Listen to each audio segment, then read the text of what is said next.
What documentation is needed for a Mudarabah partnership? Attention everyone. There is a rising interest in Islamic finance, particularly regarding Mudarabah partnerships. Many are asking, what documentation is essential for these agreements? If you are considering entering a Mudarabah partnership, understanding the necessary paperwork is vital. Let's break down what you need to know. First, the most important document is the Mudarabah Agreement. This contract outlines the terms and conditions of the partnership. It specifies the roles of both parties, the capital provider, known as Rab al-Mal, and the entrepreneur or manager, referred to as Mudarib.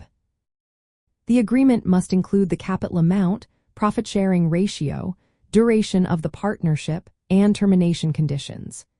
It should clearly state that the Rab al-Mal supplies the funds while the Mudarib manages the business.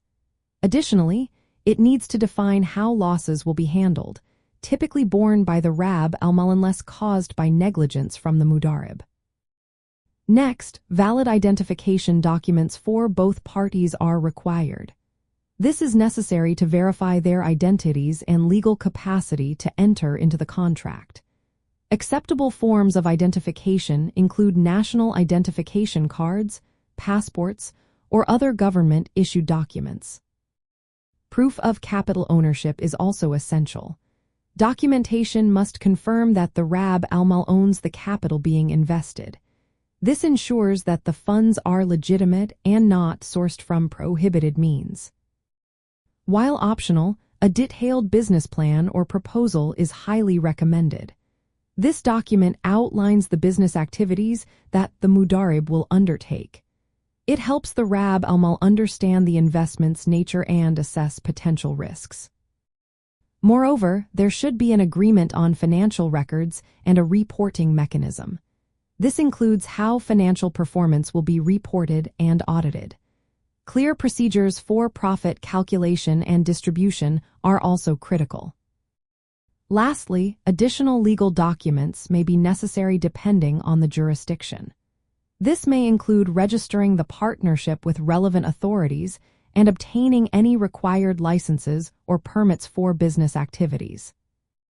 These documents ensure compliance with Islamic finance principles, particularly the prohibition of interest and the requirement for risk sharing. The contract must avoid uncertainty and ambiguity to be valid under Shariah rules. Islamic financial institutions often provide standardized Mudarabah contracts that include these elements.